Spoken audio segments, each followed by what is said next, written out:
Hey guys, this is Crow here from Crow Archery Motorcycle Adventures, and this video is actually, I'm not going to have any music playing in the background because I'm going to be telling a story, okay?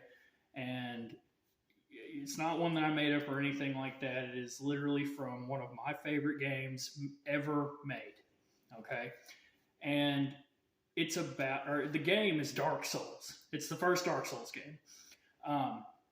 So I'll just go ahead and jump right into it. So in that game, at the start of the game, you create a character based on whatever class that it is you want to play, like bandit, wizard, warrior, whatever.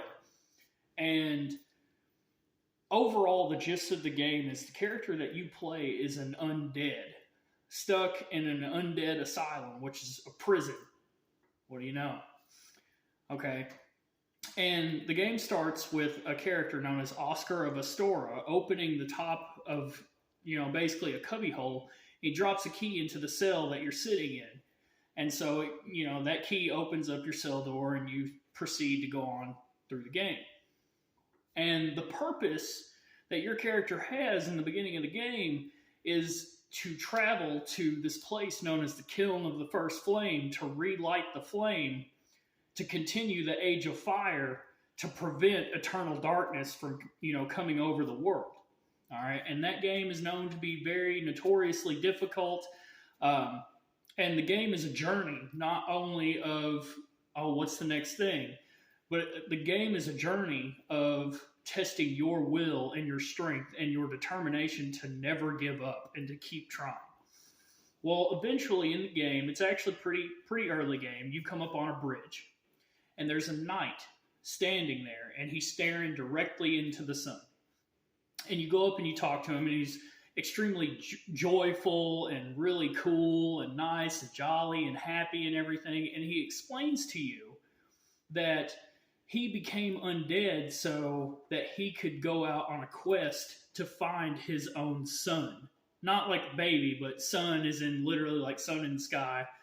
And he says a phrase. He said, as he's looking up into the sun, he says, "If only I could be so grossly incandescent." And then he gives you this thing called a soapstone. And what the soapstone in the game is used for is to call for help with your friends, to summon each other for the boss battles of different areas and stuff like that.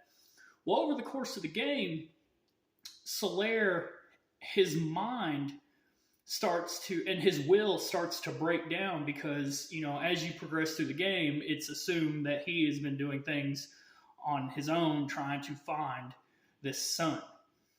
And like I said, every time you talk to him, because you have to keep talking to him to progress the storyline, you start to notice that he starts to get more down and depressed and all of that, complaining about how he can't find the son. Well, eventually, towards late game, you stumble as you've just defeated like a little area, and you come up on these ruins.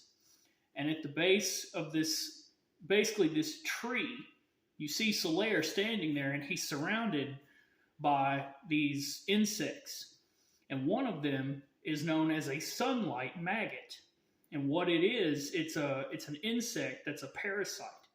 Well, that parasite had jumped on his head, and whenever it's on the head, it emits a beam that looks like a tiny sun.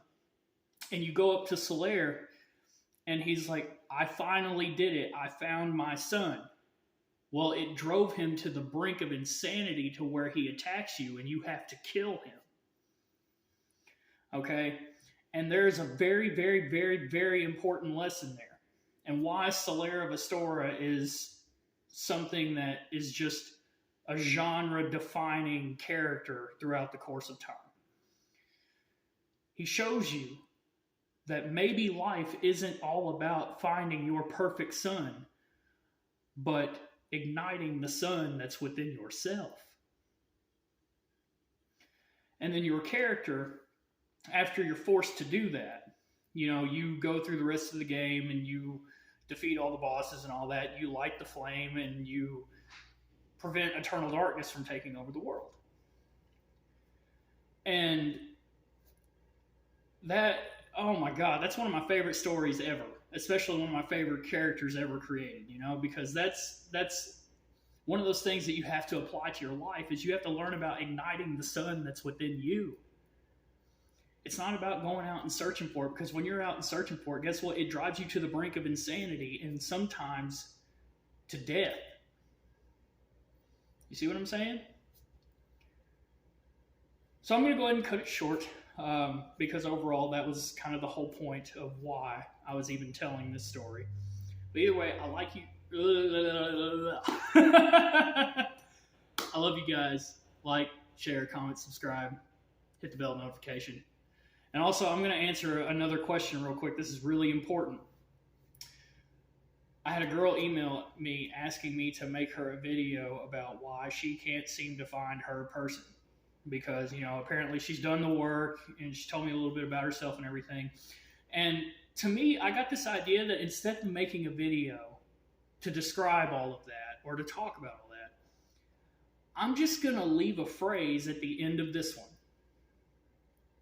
And that phrase is this: when a flower is not blooming, okay, you don't fix the flower. You change the environment in which the flower is growing. Okay? Think about that. Peace.